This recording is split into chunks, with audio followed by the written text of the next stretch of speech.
Hello, I'm Rich from Indiana LTAP, and welcome to Tailgate Talks. Today we're going to talk about inspecting your snowplow. Today's modern snowplows are amazing examples of engineering. They're more durable than ever before, and we're pushing them with heavier, more powerful equipment. So let's walk through the pre-trip inspection on our snowplow. We have here today a truck from the city of Crawfordsville. Make sure before we do any inspection that the truck is in park or neutral and the parking brake is set. If you have somebody in the cab, make sure they know you're working around the plow and they're not to touch the controls. When I do this, sometimes I'll look at the driver and they'll put their hands up so I know that they're not touching the controls. And we want to start with the plow on the ground. So I'm going to start with the top of the plow, and I'm going to make sure I look for my snow deflector, any bolts or cracks on the top edge of the plow. I'm going to go down and inspect the entire top edge of the plow, the ribs. I'm looking for cracks, missing pieces, missing bolts, or anything like that. I also want to make sure that I have my edge deflectors, my plow end markers.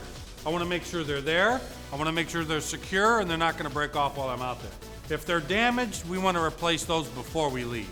They're incredibly helpful when trying to make sure we find the edge of our plow when we're in tight spaces or in subdivisions. So after I look at the top edge and if everything's in good working order, I'm then going to move underneath and look at my plow blade. There's a lot to look for here. This is the part of the plow that's really taking the beating when we're out on the road. So the first thing I want to look at is if that plow blade is cracked, damaged, or any missing bolts. Missing bolts are a common occurrence, and we want to make sure before we leave that we have all them bolts on there. One tip with the plow bolts, if you're losing a lot of plow bolts, that I would suggest is making sure that they're all tightened but not over torqued. And make sure that all the bolts are tightened evenly. It's probably more important that you get them tightened evenly than getting them over tightened. So after we make sure we have no cracks on the blade, all our bolts are in place, no missing pieces, the blade's in good position, we're also going to look here for plow blade wear. We want to make sure that we have enough blade to handle the next few events. If you're not sure, here's where you're going to ask your foreman, supervisor, or crew leader, hey, take a look at my blade, do I have enough?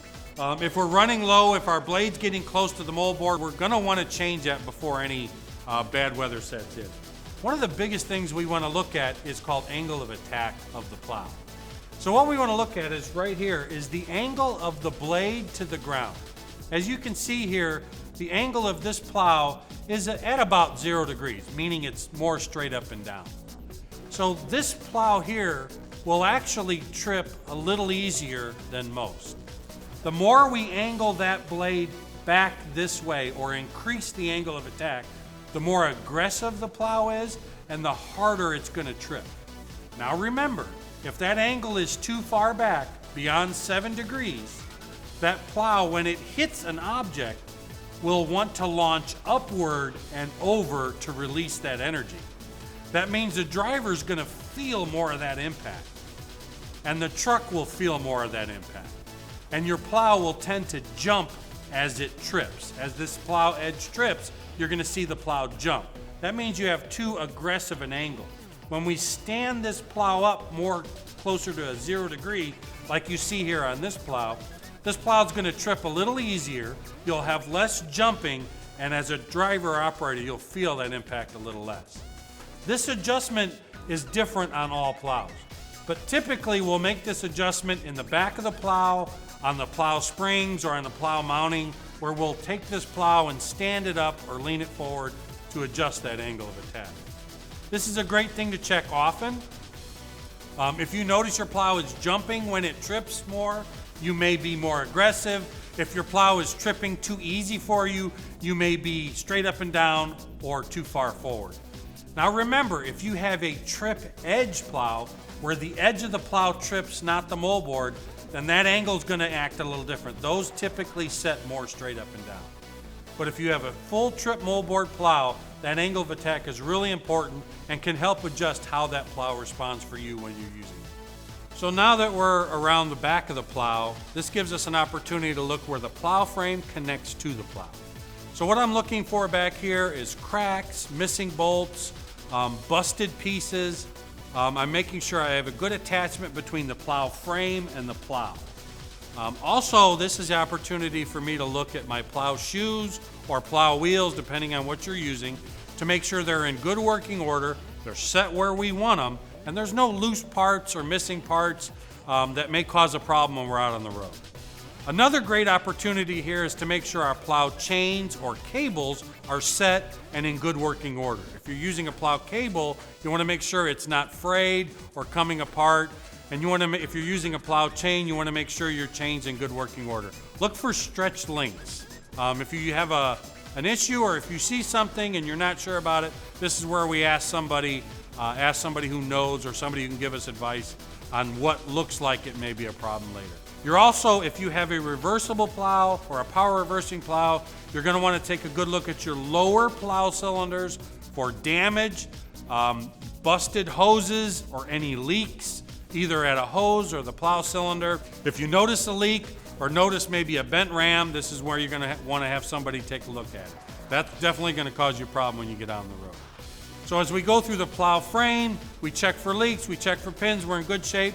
We're going to move back a little bit and start looking at the plow frame. Now keep in mind, your plow frame is what's holding the plow to the truck and what's taking any impacts you have. And kind of remember, as your plow, whether you have a one-way or power reversing, that plow takes its impact from objects on the road at a very low angle. And that force comes through the plow frame and into the bottom part of the hitch. So here's where you may notice that the hitch, actually right here, as it gets impacted at the bottom by the plow, you'll see it come forward. So as I'm looking at this hitch, I'm looking for any missing pieces or parts, but I'm also looking for any cracks on the back here where you're noticing that plow hitch pulling forward, or on the bottom where it's being impacted in, or any bent pieces, busted bolts. I would check very carefully underneath here, underneath this plow frame, for any missing bolts or any damaged bolts or bent pieces. This is a good time to look at it. Kind of remember, the more you look at it, the more you know what to look for. Over time, you're going to notice something different. So remember, being safe, looking at our trucks often goes a long way to helping us be safe out on the road, to make us safe and to make those around us safe. This has been a Tailgate safety message from Indiana LTAP. Thanks for joining us. And remember, be safe, work safe, drive safe. Thanks for joining us. We'll see you out on the road. LTAP is 10-8.